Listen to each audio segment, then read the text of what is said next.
Welcome back. Today I'm going to show you the foolproof method of cooking a prime steak. I mentioned prime steaks because there are differences of steaks, and when you get the very best, you want to make sure you cook it perfectly. I sent my mom a Mother's Day gift of some prime steaks from my favorite vendor, which is Allen Brothers, because all prime steaks are not created equal, and less than 2% of all the meat that's produced that's marked by USDA is marked prime, which is the elite of the elite. It's the meat that you find in all the high-end restaurants. It's kind of hard to find prime meat. You have to go to really a source like Allen Brothers or really high-end butchers. But most butchers or supermarkets definitely don't have prime meat. When you order from Allen Brothers, the box arrives like this little care package arrives. And in the box, it's wrapped very nicely, and there's a styrofoam container with some dry ice in there. And inside, there's a gift box. And all the steaks are usually packed in this beautiful gift box. So if you are sending a gift, this is where it comes. It's all shrink wrapped, and all you want to do is just open up that shrink wrap, the plastic on here. The thawing process is the steaks come out, they're all wrapped cryovac like this. And what you want to do is you just want to put them out in a glass vessel or some sort of baking dish or dish that you're going to put in the refrigerator. The thing about thawing is you want to make sure that you put them in the refrigerator. Most steaks like this will thaw in 24 hours. The safest way is to put them in the refrigerator in a dish with a lip, so if there's any juices that run out, they're saved in the dish and they don't cross-contaminate anything. So what you want to do is you want to put them in the refrigerator. You don't want to put them under cold or hot water. You don't want to leave them out on the counter for 24 hours. You want to put them in the refrigerator. So let's go ahead and do that, and we'll show you how to cook them in just a moment.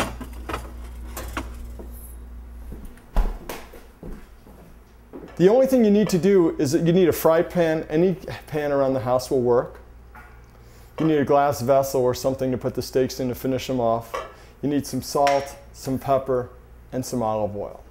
So let's go ahead and show you. First of all, look at these beautiful steaks. These are prime steaks, and if you look at the prime steaks, what makes prime steaks is the marbling.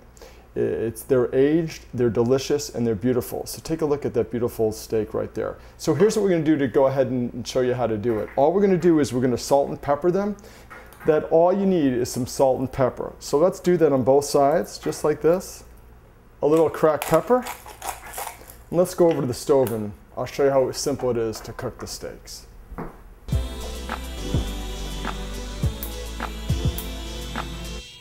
We're going to add about 2 tablespoons or so of olive oil.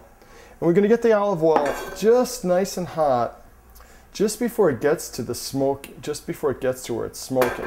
And as you can see, it's smoking. I'm going to turn the heat, I'm going to turn the vent on a little bit. Just before it's smoking, just like this, I want to take that beautiful filet and I want to put it right on that hot pan. You hear that sizzle like that? And I'm setting a timer for about a minute. So right now, it's being seared.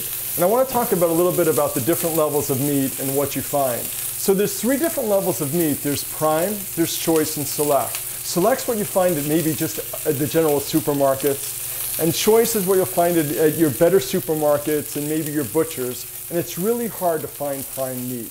Prime meat from Allen Brothers is, I don't know what they do, but it's just the most amazing meat. And I've ordered meat from many other companies, but no one has a prime filet or sirloin or any steaks like the people from Allen Brothers. And if you look at our website, cookingprimesteaks.com, I'll give you a little more information and what to do and how to cook it. But right now what we're doing is we're searing that filet inside. It's the temperature of the flame is nice. It's a medium to high. That's a quick minute on my it's ready to turn it over. Just gonna sear that a little bit. Just gonna turn it over. Got a nice little color there. You see that's caramelizing nicely. Just like that. We're gonna take another minute and do that side, and it's real simple. Once it's done and we're seared on both sides, what I like to do is I like to put a temperature probe in to help me monitor the temperature. But if you don't have a temperature probe, it's real simple. We're gonna sear it 1 minute on one side, another minute on the other side, and then as soon as that's done, we're gonna put it in a clean plate and we're gonna pop it in the oven. Now that the steak is finished searing on the second side, the oven has been preheated to 400 degrees. We're going to take that steak off and we're going to put it in a vessel and we're going to put it right in the oven. It's the easiest thing you could ever do. I think cooking a prime steak It's almost as easy as boiling water. Okay. I seared the steak. I put it into a nice glass dish. I like to use glass dish just so I could see it. Really, you can use whatever you want. Just make sure it's a vessel, easy to operate. And I just opened the oven, center rack. I have the temperature set to 400 degrees, and I'm going to set my timer for 6 minutes. So let's check back after 6 minutes. We'll flip the steak, and we're almost done. Well, there's our timer for 6 minutes. So let's go take our steak out of the oven. Oh man, does that smell delicious. Look at that, just sitting there like that, 6 minutes. It's real simple now. What I want to do is I want to turn it over. And I like to cook with a temperature probe. And the reason I like to do that is because I'm cooking with the best meat. I don't want to take any chances of messing it up. So I just insert the probe right in the middle, just rest it back in there, and I'm going to pop it back in the oven. And again, don't forget, this is hot, so just put it right back in the oven. Center shelf, I kind of rotate it around. My cord comes out because it's wireless, and I'm going to plug it right in to my temperature thermometer probe. And I'm going to set my timer to about, for me, because I want it to be medium rare, and it's going to carry over cooking time. So I've set this for 6 minutes, and I've set this temperature for about 110 degrees. So I take it out, it's going to finish up nicely. So there we go. We'll see you in 6 minutes for a delicious tasting steak.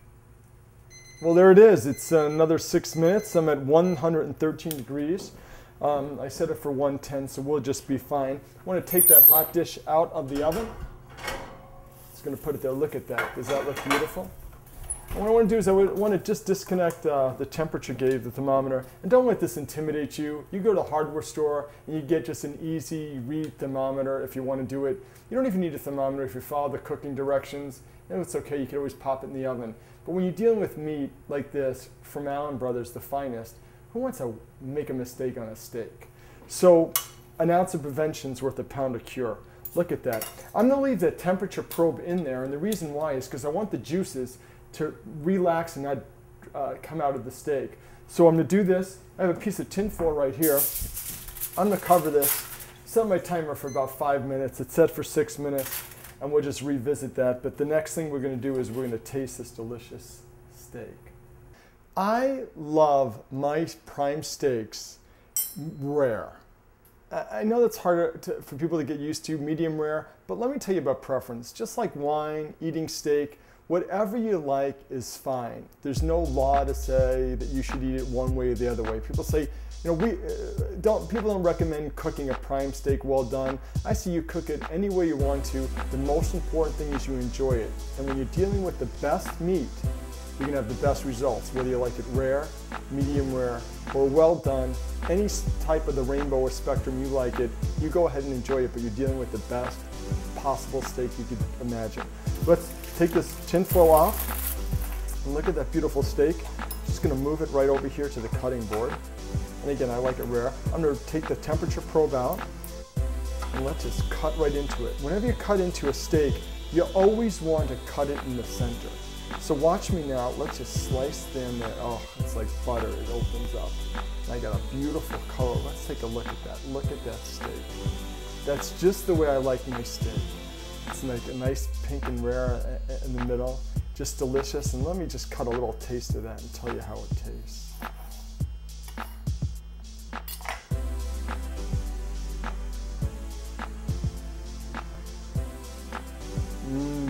That is so delicious. The Foolproof Way, Cooking with Stu, How to Make a Steak. I hope you enjoyed it. Check cookingprimesteaks.com for more information. Sorry to talk with food in my mouth, but you would too. Bon appetit. See you again.